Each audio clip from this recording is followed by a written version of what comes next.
Good evening. I'm Dr. Fred Rouse, the Real Money Doctor, and it's currently just about 7 o'clock right now on Monday, April the 20th. And I'm here to do a daily recap of events that affect the way you get, protect, and enjoy your money, your life, and your retirement. And the question today is, what's the outlook? And I'm going to get to that in just a few minutes. But right now, the biggest thing that affects your ability to get, protect, and enjoy your money, life, and retirement is the current COVID situation. Right now in the United States, there are 776,000 cases, over 41,000 deaths right now in just the last 3 months. New York State is the hotspot for the entire country. They have 252,000 cases, over 18.6 thousand deaths so far. Over 14.6 of those thousands are just in New York City by itself. New Jersey governor is not happy at all. He's got 88,000 cases in his state. Over 4,000 deaths so far. The numbers keep growing every day. And in each case, in each death, there's a personal tragedy attached to that, and it's taking a really amazing toll on people. Not only on the people that are directly affected by the illness, but also by those who end up treating them. Now, right now, the nursing homes are taking the biggest hit, unbelievable hit. Older populations are really just ripe for these problems. The governor of Illinois said that 25% of all the COVID cases in his state are in nursing homes. 25% of all the deaths in his state from COVID are in nursing homes. Louisiana's 436 nursing homes, 201 of them, 201 out of 436 have reported cases of COVID. And that's a third, 403 deaths of the state's total deaths just out of those nursing homes. Now, another 90 residents of just 2 Brooklyn nursing homes have died of COVID. Just 2 nursing homes, 90 residents died. 68 residents and nurses in a nursing home in New Jersey have died from COVID. 68 residents and nurses working in a facility have died from COVID. 24 residents of Madison County, Indiana, nursing home there, have died. 10 more have died of COVID in Athens, Georgia, in another nursing home. Right now, if you get COVID, you get about a 20% chance of getting hospitalized. It's going to be that severe. And if you get COVID, there's a 10% chance that you'll end up in ICU, which pretty much equates to being on a ventilator. And a lot of those people aren't making it back out. Some of them are, but a lot of them are not. Now, healthcare workers are continuing to take the brunt of this whole thing. Of all the cases reported of COVID, 10 to 20% of those people are healthcare workers. The next large group is the store clerks, specifically in areas with high COVID cases, obviously. Okay, and again, 85% of the customers are not social distancing and they're not wearing masks. What a surprise. Okay, my wife went to the store the other day and she said less than half the people, and we're in Pennsylvania, but less than half the people were wearing masks. A nurse had reported that she was in a Target store, and she said less than 50% of the people there were wearing masks. So this is a really, really big deal. Excuse me. And the only way to get this under control is with the social distancing and the wearing of masks. And that's the only reason the death rate is as low as it is right now. Now, the transit workers in New York State are getting beat up on this thing. Okay. New York City, the transit workers have more deaths than the police and fire department combined. The bus drivers in other areas are still getting hit with COVID. A couple of weeks ago, I reported one guy, he complained because somebody came onto his bus and wasn't covering their mouth. Okay. And then a week later, he died of COVID. Doing his job because somebody else wasn't doing what they were supposed to do. Postal workers, UPS people, FedEx, Amazon delivery people, they're all out there. They're all affected by COVID. They're all exposed every day, okay, by large numbers, handling a large number of things. Okay. Hundreds of workers of food processing plants in South Dakota, Iowa, Georgia, Colorado, Pennsylvania have been infected with the virus, and The plants have been shut down. We're going to see more of it. It's just a matter of time. And the only thing that's going to stop it is a lot more testing. Almost instant testing. Because what happens with some of these workers is that they're not feeling good. First, in order to get a test, you have to be symptomatic. Which means you could be running around for a week, 2 weeks with no symptoms, but still be carrying this virus. Once you're that severe that the symptoms crop up, then they test you. That's great. It could take another 24 to 48 hours for the test results to get back. In the meantime, how many people has that person had contact with? That's why this is such a dangerous virus. It's extremely communicable. It travels like wildfire. It's unbelievable. Okay. I used to be a respiratory therapist. Okay. I wasn't particularly scared about TB. I had patients with TB. No big deal. I wasn't all that concerned. You needed repeated long exposure, close exposure with somebody to TB. This got me concerned. This is just a droplet out of somebody's mouth. When they're speaking, just when they're speaking, there could be droplets coming out of somebody's mouth. And that's from a recent study from the New England Journal of Medicine. People don't make this stuff up. They're starting to pay a whole lot of close attention to this right now.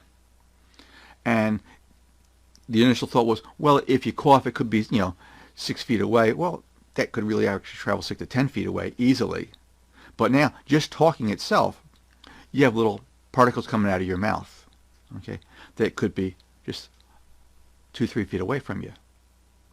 Okay. Things are at risk right now. A lot of people are at risk. And as more food people get affected by this, the food chain is going to get having problems right now.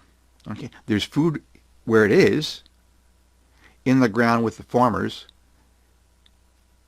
possibly getting to the plants, but there's nobody to process it as the plants are shut down.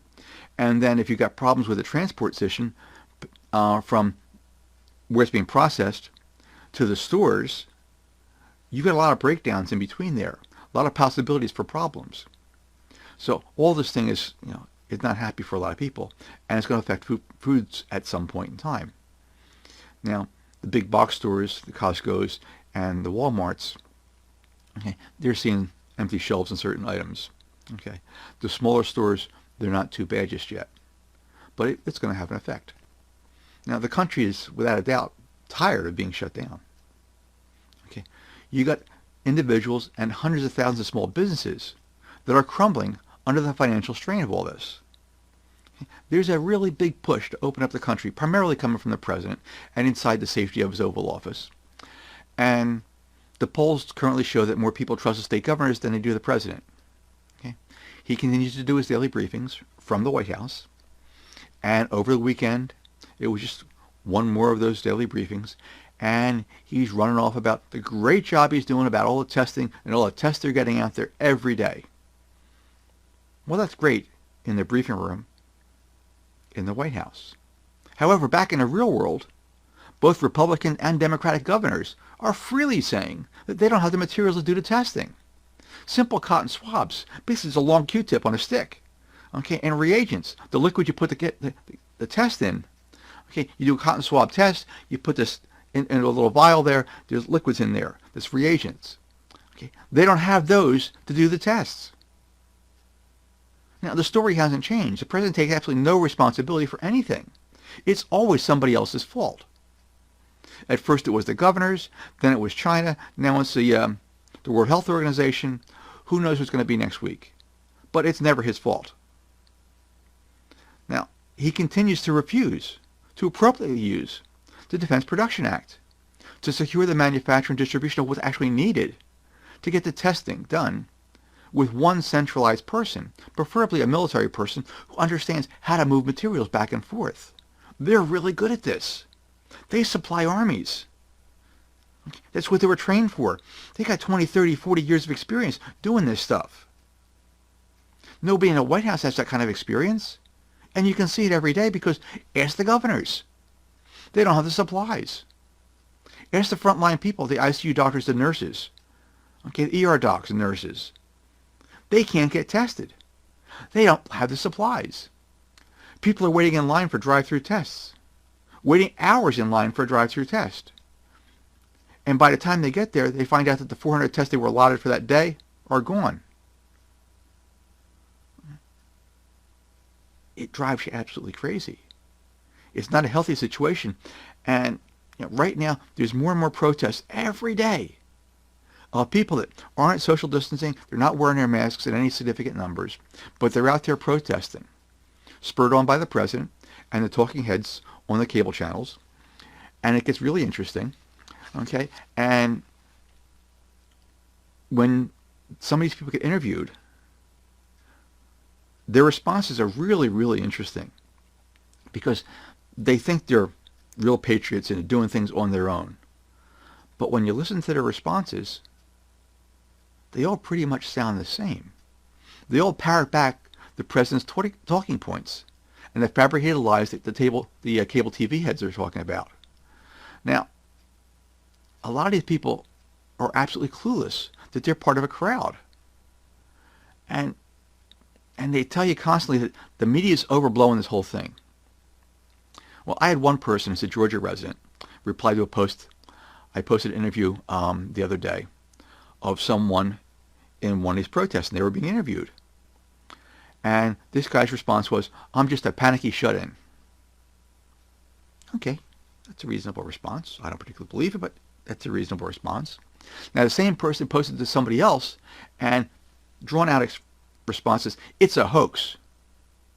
And there's more economic harm than there were actual deaths. Well, I thought that was interesting.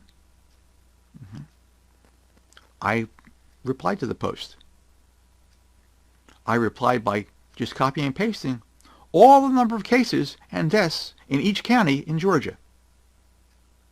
Strange I haven't heard back from this guy yet. Now, if it was not such a big deal, the media wouldn't be covering it this way. The cases wouldn't be this high, and neither would be the deaths. This all affects you because all these people are out there. They're not social distancing. Okay? They're out there without masks, and they're putting you and your family at risk. Don't believe me? That's okay. I don't have a problem with that. Just reported yesterday.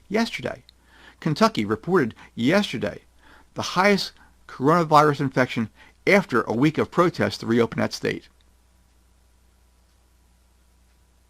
Kentucky, red state. Okay. They reported yesterday the highest number of corona cases ever since, just a week after these people were protesting, they wanted the state reopened. Now, you can see that you really can't ignore the facts and deny the facts forever. Eventually, when something like COVID comes up, they'll get to you. It's just a matter of time. You can't ignore those facts forever.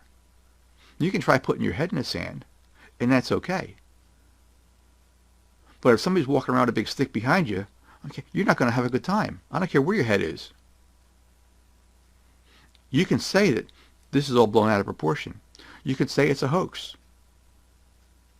Ask the people in New York State with the refrigerated trucks outside of their hospitals holding extra bodies. Ask the people who have family in nursing homes that their parents have died.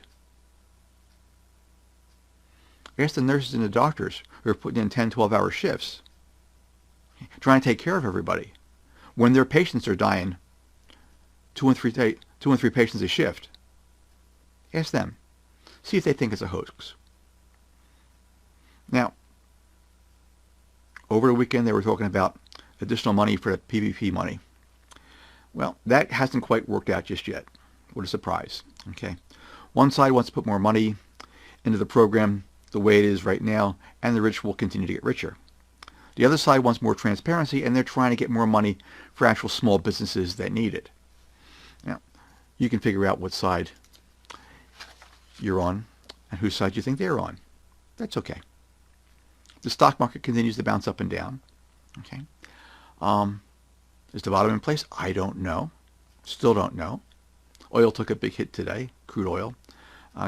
Gas price should be dropping down even more than what they were. Okay. The economy is not coming back anytime soon. whether you open the states or not. It's just not going to happen that way. Not without adequate testing and an eventual vaccine, which is still 12 to 18 months from now. And that brings us to today's question. So, what's the outlook? What's the outlook? What's the economic outlook? It doesn't look that good right now. For the rest of this year, and at least for the first part of next year, there's likely to be, at an absolute minimum, a mild recession. At an absolute minimum. The existing situation has put a big crimp, in people's current plans. Okay. They've gone through their liquid cash already. Small businesses have gone through their liquid cash already. Now they're on borrowed money.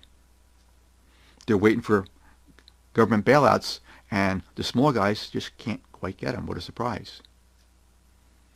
Quite happily, one of the chains who got $10 million, Shake Shack, when they realized that, other people weren't getting money, Shake Shack stood up and actually returned the $10 million that they got from the PPP loan. Okay, that's somebody who's actually doing the right thing. Other people taking this money, they don't particularly need it, but it's available. And again, the rich get richer, the poor get poorer, and the middle class get stuck footing the bill and doing all the work.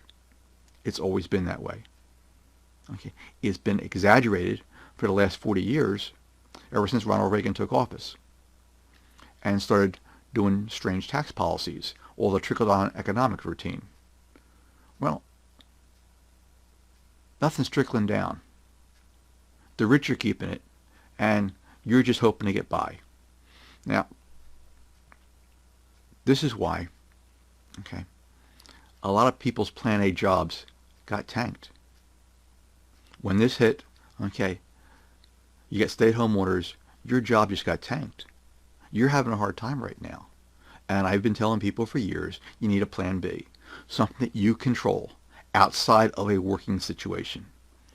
Now, I didn't want to, okay, but I've sort of come out of retirement, at least a little bit, to see if I could help. Okay.